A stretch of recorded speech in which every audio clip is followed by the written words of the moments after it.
Professor Erwin Kotler, here at APAC Policy Conference, you've been involved with the International Court of Justice in The Hague, looking at whether the Venezuelan government has been committing war crimes, is that right? Well, about 18 months ago, I was one of three, what's called a panel of independent legal experts charged by the Organization of American States to look into whether crimes against humanity were being committed in Venezuela, and if so, to refer the matter to the International Criminal Court for investigation and prosecution. We determined after hearings, investigations, and the like, that 7 major crimes against humanity were being committed in Venezuela, and as a result of our inquiry, some 7 states, led by Canada, came together for the first ever collective referral in the history of the International Criminal Court of crimes against humanity to their jurisdiction, which are now being investigated. So with that judgment, who does what? Well, with that judgment, the hope now is that in fact this will both facilitate and indeed result in investigation and prosecution and end the culture of impunity in Venezuela. Not only were crimes against humanity being committed, let me just give one of the crimes. In other words, the weaponization of food and medicine resulted in hundreds of thousands of preventable diseases and deaths because the Maduro regime denied access to food and medicine to those who were in the opposition or believed to be in the opposition or did not support the Maduro government and the like. But what comes next? What comes next is right now the issue is being examined by the International Criminal Court. The fact that for the first time in the court's history that 7 state parties to the International Criminal Court came together to refer the matter to the ICC gives it a moral and juridical support system which we trust will facilitate and bring about the prosecution. Israel has been accused of violations of international law and that the Palestinian or governments withstanding in that court might bring charges against Israel. What are the prospects of these issues?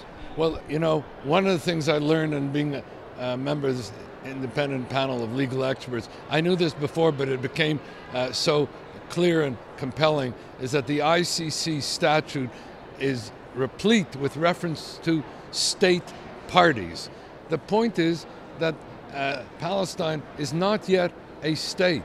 Effectively, the court should not have taken even jurisdiction, and that's something that's going to have to be determined. Not only are they not a state, but they have no defined borders. Not only that, but we don't really know who can speak on their behalf, because the Palestinian Authority and Hamas are at loggerheads with each other, so there's no democratic elected leadership in that regard. So the first issue is, do they even have jurisdiction to hear the case? Even assuming there is jurisdiction, there are 2 other considerations. One is what's called the gravity of the offenses. By that, it is intended to be that the ICC is supposed to deal only with what are called mass atrocity crimes that shock the conscience of humanity. That's why I mentioned that we found in Venezuela reasonable grounds to believe that 7 major crimes against humanity were being committed.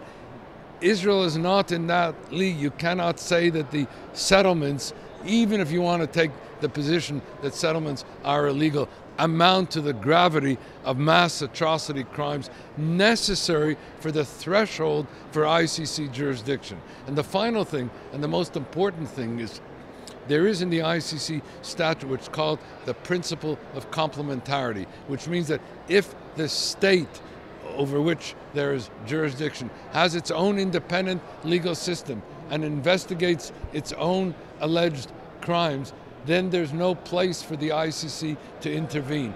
In Venezuela, there was no independent judiciary. Judges and prosecutors and the whole legal system are and continue to be complicit in the very crimes against humanity. I'll give just one example. Leopoldo Lopez, the leader of the democratic opposition in Venezuela, we just marked the 5th anniversary of his arrest and imprisonment. During our public hearings on the ICC, and in our Commission of Inquiry, we heard testimony from a judge who had escaped from Venezuela, who told us that she was ordered by the Maduro government to issue an arrest warrant against Leopoldo Lopez. We heard testimony from Franklin Neves, the prosecutor in the Lopez case, who escaped from Venezuela, came before our public hearing and said that he was ordered to lay, in effect, trumped up charges against Leopoldo Lopez, but Lopez was utterly innocent of all the charges.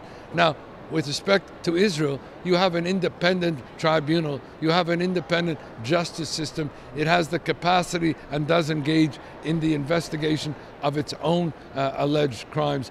That's what's called the complementarity principle. When that exists, as it does with respect to Israel, there is no room and no jurisdiction for the ICC to intervene.